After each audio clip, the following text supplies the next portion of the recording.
Je viens râler un petit peu aujourd'hui pour faire la liste de ces tropes qu'il faut arrêter de vendre comme des tropes. Ce sont juste des red flags que nous sommes en train de normaliser, ou pire, de romantiser. Donc, ce ne sont pas des tropes, ce sont des red flags.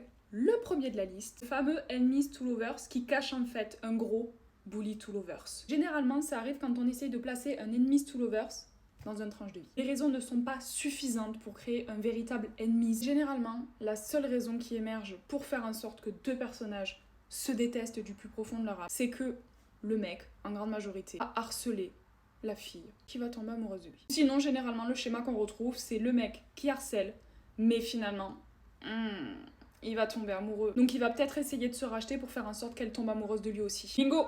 C'est un nouvel homme. Allez, on se met ensemble. Non, tu peux devenir une nouvelle personne, grand bien te fasse, y a que les cons qui changent pas. Mais tu lui as fait beaucoup trop de mal pour construire quelque chose avec elle. Stop. Le age gap avec des mineurs, c'est non. Le age gap a ses limites. Il en a encore plus. Quand une personne est mineure, le pire, le mineur ou la mineure avec son professeur, ou avec une quelconque figure d'autorité. Le dernier, et pas des moindres, regarde-moi, t'es pas comme ça. Je suis la seule qui peut le ramener à la raison. Le syndrome du sauveur. T'es pas sa psy, tu vas passer ta vie à ramasser les morceaux. Tu vaux mieux que ça. C'est pas un trope. On répare pas les gens.